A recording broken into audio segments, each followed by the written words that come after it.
So I think a lot of people on here probably pre-ordered the Weedless Rising Suns.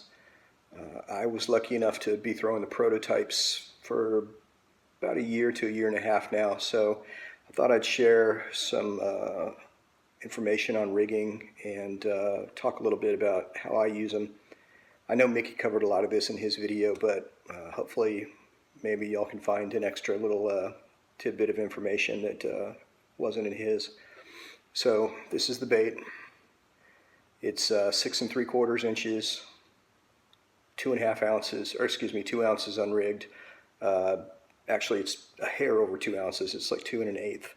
It's almost the exact same shape as the line through that's been around forever and ever. The belly is a little bit flatter to allow the hook to collapse through it when it gets bit, so you get a better hook set. Aside from that, it still has the same swim, same great body roll. Basically does everything that bait does, except now you can throw it in timber, grass, boulders, whatever, and it's not going to get hung up. So you want to rig it with this. This is the hook it was designed to be used with. It's an Owner Beast 10-aught, and they come in two versions. This is the regular unweighted version, and it also comes in a version that has a 1/2 ounce of lead molded onto it. I take a few of the leaded ones and grind the weight down till it's probably a little bit less than half of the lead that was on there. I Sharpie it just to so it doesn't shine and is a little less noticeable. But this gives me a way to control how much weight I put on it, and so I have options aside from just the no weight at all or 1/2 ounce.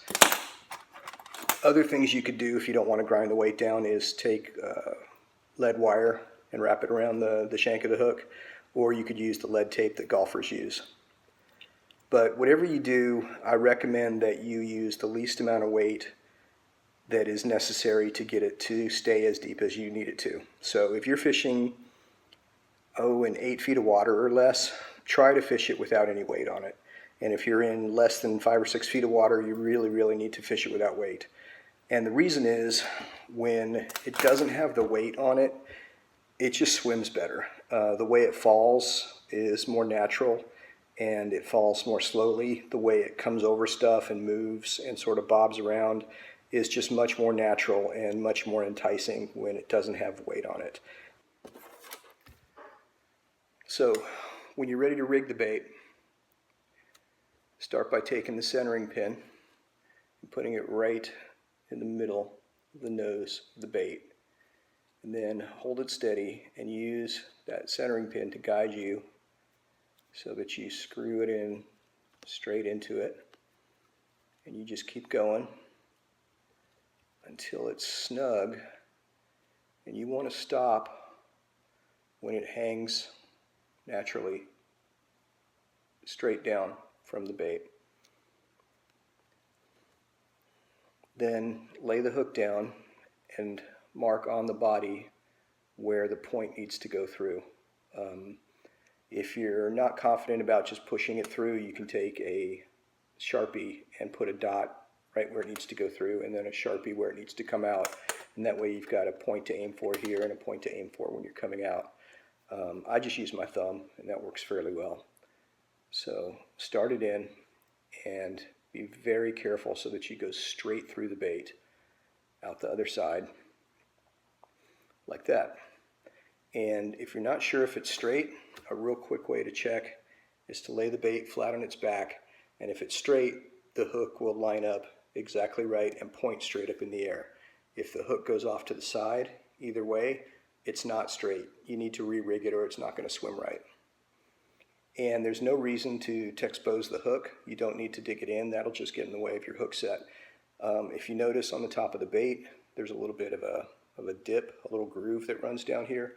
The point of the hook sits down inside that, so that it's not going to get caught on anything. But if a fish bites it, that very tip of it is exposed, and it'll help you get a good hook set. So now it's ready to tie on and throw. So when you're throwing this bait, the absolute most important thing is how you position the rod during the retrieve. So after you get it cast to the spot you want, you count it down to the depth you want, and you start the retrieve, you want the rod pointed straight at the bait. You want the line coming directly off the spool, through the guides, and to the bait as straight as you can get it. And I know that sounds weird, and it goes against a lot of what you've been told about how to use a rod, but when a fish hits it like this, it's going to pull right against the spool, and that hook point is going to dig in, and the hook set's basically already started. So all you're really doing when you set the hook at that point is finishing it off and driving it home. When he hits it, when the fish takes it like this, with the line pointed straight coming off the spool, as soon as it grabs it, that point is going to dig right into their jaw or the roof of their mouth, wherever they hit it, and your hook set is already well on its way.